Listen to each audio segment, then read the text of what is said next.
సిరిడి నివాసి అప్పాబీల్ అనేవాడు రాత్రులలో పహారా కాచేవాడు. అతను ఒక రాత్రి మసీదుకు చేరి అక్కడ బాబా దేహం ముక్కలుగా పడి ఉండడం చూశాడు. ఎవరో దుర్మార్గులు ఆయనను హత్య చేశారని భావించాడు. మొదట ఆ సంగతి మనసబు కరణాలతో చెబుదామనుకున్నాడు. కాని ధైర్యం చాలక తిరిగి ఇల్లు చేరి భయంతో బయటకు రాలేదు. మరుసటి ఉదయం మసీదుకెళ్ళొస్తున్న వారెవ్వరూ ఆ ప్రస్తావనే చేయడం లేదు.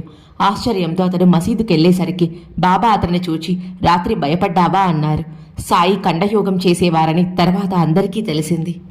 సాయి మసీదులో నేలపై పడుకోవడం చూసి నానాసాహెబ్ డెంగలే 4 మూరల పొడవు జానడు వెడల్పు గల చెక్క సమర్పించారు. ఆయన దానిని సన్నని గుడ్డ పీలికతో మసీదు కప్పు నుండి 3 అడుగుల క్రిందకు వేలాడదీశారు.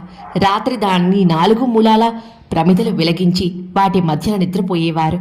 ఆ బల్లనే మోస్తాయో లేదో అనిపించే ఆ గుడ్డ పీలికలు ఆయనను కూడా మోయడమే చిత్రం. అంతేకాదు, మసీదులో నిచ్చెన కూడా లేదు.